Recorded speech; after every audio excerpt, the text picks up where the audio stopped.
This presentation is for the Internet Technology and Secured Transactions ICI TST 2017. The title of my presentation is Low-Cost Detection of Malware Backdoors. I am Hui Chong Loy with Espen Olmsted, and we are from New York University. This is the agenda for our presentation.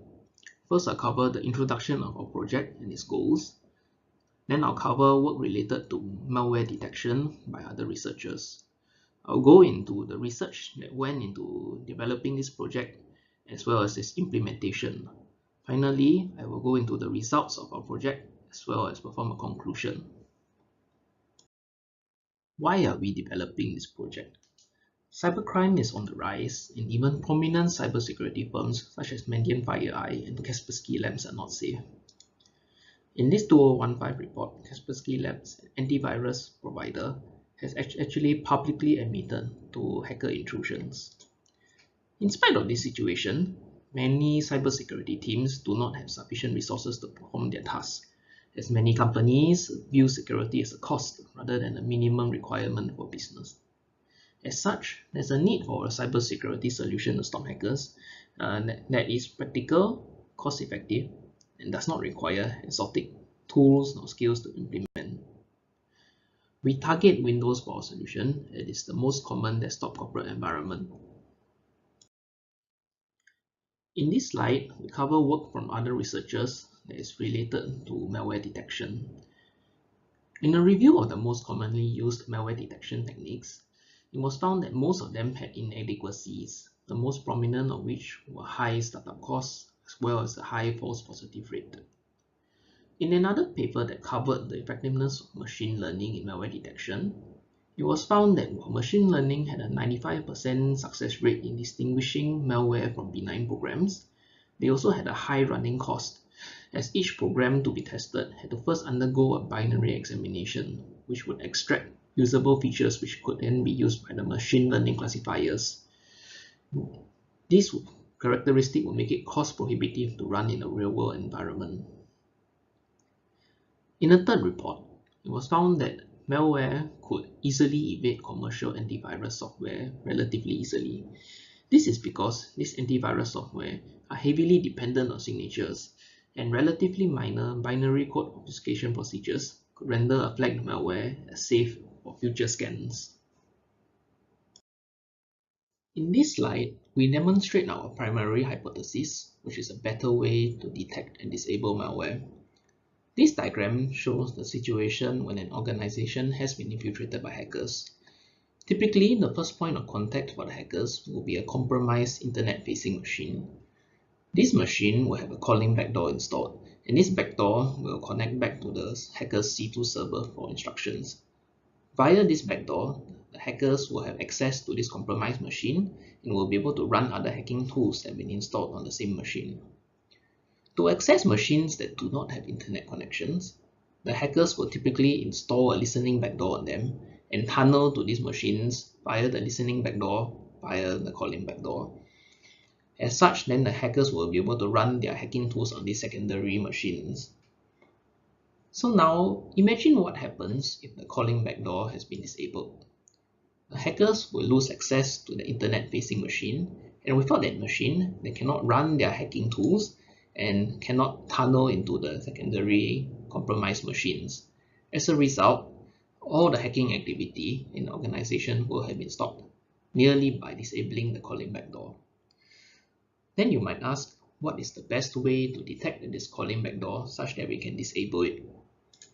So you can see that actually the best way to identify such a backdoor is the internet connection it makes when it connects out to the C2 server for instructions, as this connection cannot be disguised.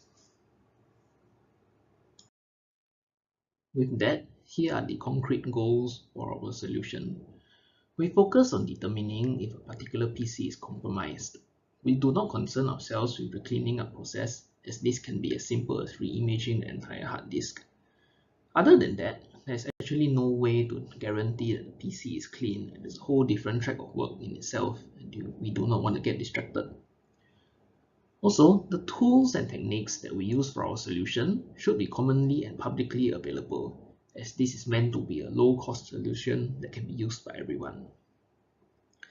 As from the discussion on the previous slide, we target backdoors as all the other malware in an infiltrated company will be inert without them. However, targeting backdoors is not as simple as correlating any process that makes an internet connection, as there are legitimate users of internet connections as well. Users can use Internet Explorer or Firefox to browse websites. Microsoft uses internet connections to download updates for the OS. We also cannot simply filter by destination IP addresses. This is because there are just too many malware sites in the world, and the exact list of sites is also very fluid. Finally, many backdoors have managed to disguise their traffic by using legitimate websites such as Twitter or Google Drive to transmit instructions. As such, we will require additional criteria in order to differentiate legitimate connections from malicious ones. In order to derive these attributes, we need to test live malware in order to discern common features. We acquired live malware from publicly available malware research archives such as the Zoo. We then sorted the malware as we are only interested in backdoors as per the previous discussion. We then attempted to install the malware on our test systems and to trigger them to connect out to their corresponding C2 servers. This is not as simple as it sounds, as many of the samples only contain the backdoors in their captured form, but did not include an installer. Also, some samples only connect out on very specific triggers, such as a system reset or on specific timings. For example, this malware only connects out at specific times on Sunday and Monday nights. Fortunately for us, there is some public analysis available that helped us with the exact trigger conditions. We also used Procmon in order to verify that we have installed the backdoors correctly and we should be waiting for a connection out. In all, we tested 20 backdoor samples and derived a set of criteria to be used in our solution. We developed a range of simple heuristics to catch a wide variety of backdoors. To be first considered as a backdoor, a process must first create an internet connection. You can see here that this process infected.exe attempted to create a connection, and this connection was logged by our program. The second filter catches backdoors that attempt to use legitimate servicehost.exe to disguise their activities. So servicehost.exe is actually a component of Windows services, but legitimate use of them will result in them being nested under services.exe, as you can see in this picture. However, you can see from this example that the corresponding servicehost.exe that created an internet connection is actually nested under explorer.exe instead, and this is a red flag. The third filter catches backdoors that are started by launchers. Typically, backdoors use launchers in order to escalate privileges or to hide how they are being started up. A side effect of this is that they typically do not have an existing parent process, as the launchers will terminate themselves after performing their task. As you can see here, Internet Explorer is run as an orphan process.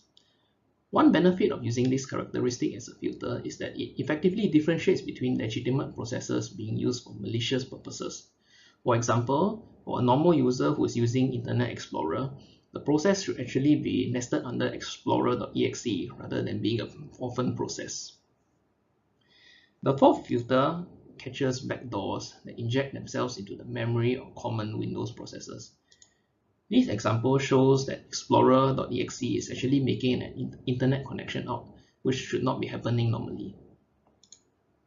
The last filter attempts to differentiate between legitimate programs and malware and is aimed primarily at detecting polymorphic backdoors. Most legitimate programs have been submitted to VirusTotal already, and for programs with very few or no submissions at all, it's very likely that they are polymorphic malware. For the implementation of our solution, we did manual testing with common off-the-shelf tools. As we are developing a process rather than a product, we felt that it would not be necessary to build a fully fledged tool that automates everything at this stage, as all the components are freely available and no specialized knowledge is required to use them. We can make better use of our time in order to refine the process instead. With that said, we used tools and processes that are suitable for use in an automation pipeline as this solution needs automation in order to be fully practical. To log internet connections, we use TCP log view.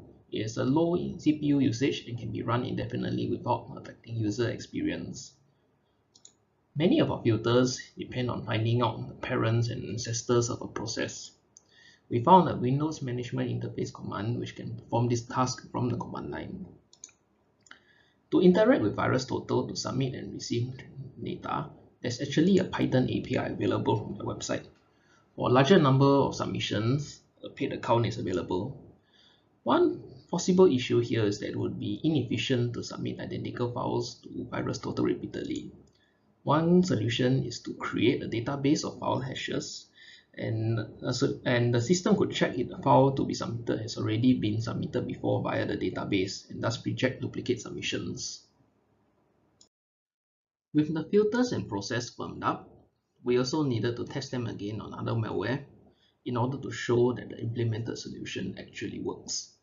From the same malware archive that we used previously, we selected another 10 backdoors that were not used in the initial research phase and subjected them to our process. As you can see here from this table, only one of the backdoors evaded detection, which means that we achieved a 90% detection rate. This is quite significant since this process was only developed with and limited to common tools. For the process that evaded detection in particular, it actually registered itself as a legitimate Windows service, as can be seen here in this screenshot.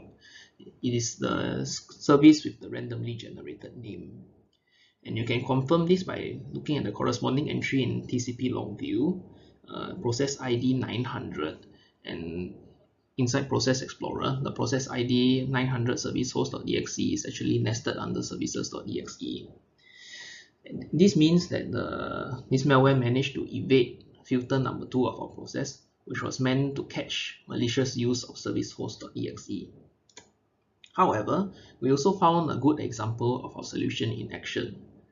This is for the Win32 Sality backdoor. You can see from the VirusTotal report that actually only 2 out of 56 antivirus programs consider it malicious. This program was actually first submitted to VirusTotal in 2015, and the last scan was performed in April this year.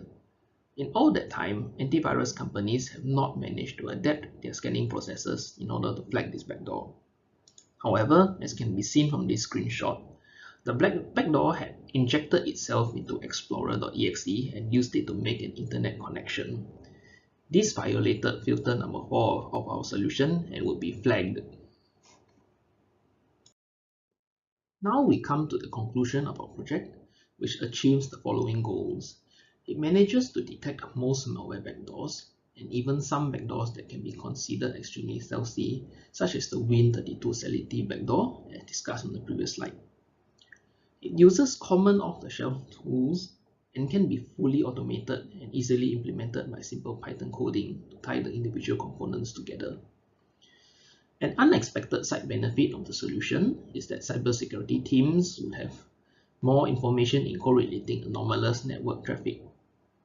Previously, all they would know is that certain IP addresses are making connections to certain destination addresses. With this solution, they would be able to discern the process making the connection and be able to more precisely determine the legitimacy of certain traffic flows.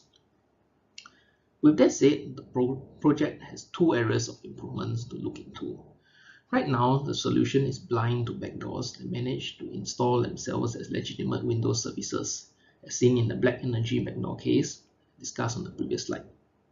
However, we think that this is not a serious issue, as such a means of installation also makes the backdoors easy to detect by simply scanning through the list of installed services. In a corporate environment, it should be relatively easy to keep track of the list of all the installed services on each desktop PC. Another area of improvement to look into would be the case where the backdoors inject themselves into processes that have legitimate use of internet connections. However, from the backdoor's perspective, this is not always so easy to do. During the moment of installation, the backdoor authors are blind to the operating environment of the compromised system, as they have no access yet. As a result, they have to choose only processors that have a high chance of being active at the exact moment of installation. Windows Explorer is the most popular choice as it is always active on all Windows systems and is also a user-level process and thus does not require administrative rights for injection. As a result, most of the backdoors that use memory injection would be caught by our system. This concludes the presentation of our project. Thank you.